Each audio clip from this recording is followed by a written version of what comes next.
Bullet proof jacket ये एक ऐसा शब्द हो गया है जिसे टीवी सीरियल्स में या फिर फिल्मों में सुनना आम बात है। लेकिन क्या आपने कभी सोचा है कि बुलेट प्रूफ जैकेट ऐसे तो कैसे बना हुआ होता है कि इतनी ज्यादा फोर्स से आने वाली बुलेट को भी वो रोक लेता है? आखिर ऐसा तो उसके अंदर क्या होता है? और क्या सच में कोई बुलेट प्रूफ जैकेट एक इंसान को बुलेट से बचा सकता है? आइए आज इसी के बारे में डिस्कस करते हैं, इसलिए वीडियो को पूरा देखना। बुलेट प्रूफ जैकेट को बनाने में जो सबसे मेन चीज आती है उसका नाम है केवलर। असल में केवलर एक मैन्युफैक्चर्ड प्लास्टिक है जो कि पॉलीपैराफिनाइलिन टेरेप्थाइलेमाइड नाम के एक केमिकल कंपाउंड से बना हुआ होता है, जिसे शॉर्ट में पीपीटीए भी कहते हैं। पीपीटीए को एसिड की नाइट्रोजन प्लस हाइड्रोजन वाले कंपाउंड से केमिकल रिएक्शन से बनाया जाता है। नॉर्मली यहाँ पे एरोमेटिक केमिकल्स का यूज किया जाता है, इसलिए केवलर एक हीट रेजिस्टिंग सिंथेटिक फाइबर है जो कि 800 फ़ारेनहीट तक टेम्परेचर को रेजिस्ट कर सकता है। नॉमेक्स और टेक्नोरा ये दोनों भी केवलर के जैसे ही पॉलीमर्स है, जिन्हें कंपनीज बुलेट प्रूफ जैकेट्स और हेलमेट जैसी चीजों को बनाने के लिए यूज करती है।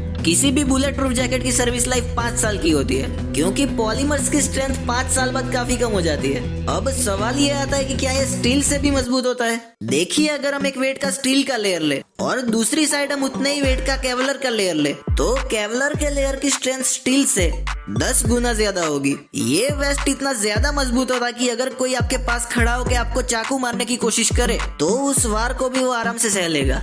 लेकिन केवलर के कुछ डिसएडवांटेजेस भी है कि ये एनवायरमेंटल फैक्टर्स जैसे कि टेम्परेचर, मॉइस्चर वैसी चीजों से भी अफेक्ट होता है और अपनी स्ट्रेंथ को लूज कर देता है। उसको शेप देने के लिए नॉर्मल कैंची से भी नहीं काटा जा सकता, उसके लिए स्पेशल सीजर्स की जरूरत पड़ती है। लेकिन सवाल ये आता है कि क्या एक बुलेट प्रूफ जैकेट आपको सच में किसी बंदूक से निकली हुई गोली से बचा सकता है? काफी मूवीज और टीवी सीरियल्स में आपने देखा होगा कि एक्टर ने बुलेट प्रूफ जैकेट पहनी थी, इसलिए उसे गोली लगने के बावजूद भी कुछ नहीं हुआ। लेकिन असल जिंदगी में बुलेट प्रूफ जैकेट उतना भी पावरफुल नहीं होता, क्योंकि अगर हम नॉर्मली किसी रिवॉल्वर या पिस्तौल का पावर देखें तो उससे निकली हुई गोली की स्पीड 50 से 60 मीटर पर सेकंड जितनी होती है। ज्यादातर केसेस में उन बुलेट्स को बुलेट प्रूफ जैकेट आसानी से रोक लेता है, लेकिन कुछ केसेस में बुलेट जैकेट को चीरती हुई निकल जाती है। ये सब उस बुलेट के साइज और वजन पे डिपेंड करता है। ऐसा नहीं है कि अगर इसने बुलेट को रोक दिया तो आप सेफ है। बुलेट की स्पीड की वजह से उसका फोर्स इतना ज्यादा बढ़ जाता है कि जिस जगह पर गोली लगी है वहाँ की हड्डी में भी काफी इंजरी हो सकती है।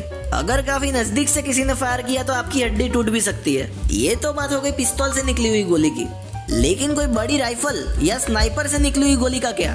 देखिए, नॉर्मली किसी स्नाइपर से निकली हुई गोली की स्पीड 1 से 1.5 किलोमीटर पर सेकंड होती है, मतलब कि फ्लैश की स्पीड जितनी। अब आप सोच सकते हैं कि इतनी तेज रफ्तार से कोई वजनदार नुकीली चीज बुलेट प्रूफ जैकेट से टकराएगी तो उसका क्या होगा? इसलिए बुलेट प्रूफ जैकेट सिर्फ छोटी बुलेट्स के लिए फायदेमंद है, लेकिन किसी स्नाइपर से निकली हुई गोली के लिए वो फेल है। कुछ ऐसे लेवल 3 लेवल 4 वेस्ट भी आते हैं जो कि राइफल की गोली को भी रोक सकते हैं, लेकिन उसका वजन काफी ज्यादा होता है। इस वजह से एक नॉर्मल इंसान उसे कंफर्टेबली यूज नहीं कर सकता।